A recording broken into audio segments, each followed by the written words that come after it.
پھیلا ہوا آج کی رات ہے۔ خاص طور پر صلاۃ التسبیح کا اہتمام ان متبرک راتوں میں کیا جاتا ہے، اس برکت والی رات میں کیا جاتا ہے۔ تو شب برات بھی اگر آپ سے ہو سکے تو صلاۃ التسبیح کا اہتمام کریں۔ صلاۃ التسبیح میں خاص ایک کلمہ یعنی ایک تسبیح پڑھی جاتی ہے جو نبی کریم صلی اللہ علیہ وسلم نے سکھایا کہ سبحان اللہ والحمد للہ ولا الہ الا اللہ واللہ اکبر۔ حضور اکرم صلی اللہ علیہ وسلم نے اپنے چچا حضرت عباس بن عبد المطلب رضی اللہ عنہ کو یہ نماز سکھائی، اور تو حضور اکرم صلی اللہ علیہ وسلم نے فرمایا کہ اگر آپ سے ہو سکے تو آپ یہ نماز ہر دن ایک مرتبہ پڑھیے، اگر یہ نہیں ہو سکتا تو ہفتے میں ایک مرتبہ پڑھیے، یہ نہیں ہو سکتا تو مہینے میں ایک مرتبہ پڑھیے، اور یہ نہیں ہو سکتا تو سال میں ایک مرتبہ پڑھیے، اور یہ بھی نہیں ہو سکتا تو زندگی میں کم از کم ایک مرتبہ ضرور اس نماز کو پڑھیے۔ 4 رکعت نفل نماز یہ پڑھی جائے، اس طرح کہ تکبیر تحریمہ کے بعد ثنا پڑھنے کے بعد 15 مرتبہ یہ تسبیح پڑھی جائے، سبحان اللہ والحمد للہ ولا الہ الا اللہ واللہ اکبر۔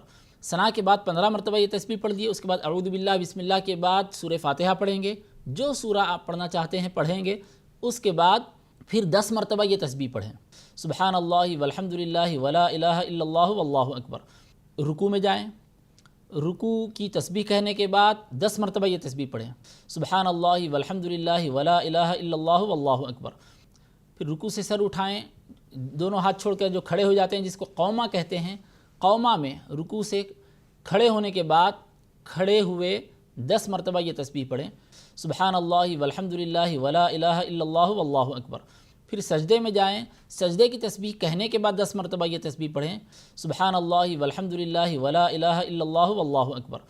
پھر 2 سجدوں کے درمیان جب بیٹھ جاتے ہیں جس کو جلسہ کہتے ہیں، بیٹھنے کی حالت میں 10 مرتبہ یہ تسبیح پڑھیں، سبحان اللہ والحمد للہ ولا الہ الا اللہ واللہ اکبر۔ پھر سجدے میں جائیں اور دوسرے سجدے میں بھی سجدے کی تسبیح کے بعد 10 مرتبہ یہی تسبیح پڑھیں۔ اس طرح 75 مرتبہ ہو جاتا ہے۔ تو ایک رکعت میں 75 مرتبہ اس طرح ہوا، تو ہر رکعت میں 75 تسبیحات ہوتی ہیں، اس طرح 4 رکعت میں 300 تسبیحات ہو جاتی ہیں۔ اس طرح تسبیحات پڑھتے ہوئے 4 رکعت مکمل کر لیں۔ نبی کریم صلی اللہ علیہ وسلم نے اس صلاۃ التسبیح کی فضیلت یہ بیان فرمائی کہ صلاۃ التسبیح پڑھنے کے بعد بندہ جو دعا کرتا ہے اللہ تعالیٰ اس کی دعا کو قبول فرماتا ہے، اور بندے کے گناہ کتنے ہی زیادہ کیوں نہ ہوں، سمندر کے جھاگ کے برابر بھی گناہ ہوں، تو اللہ تعالیٰ اسے معاف فرما دیتا ہے۔ پھیلا ہوا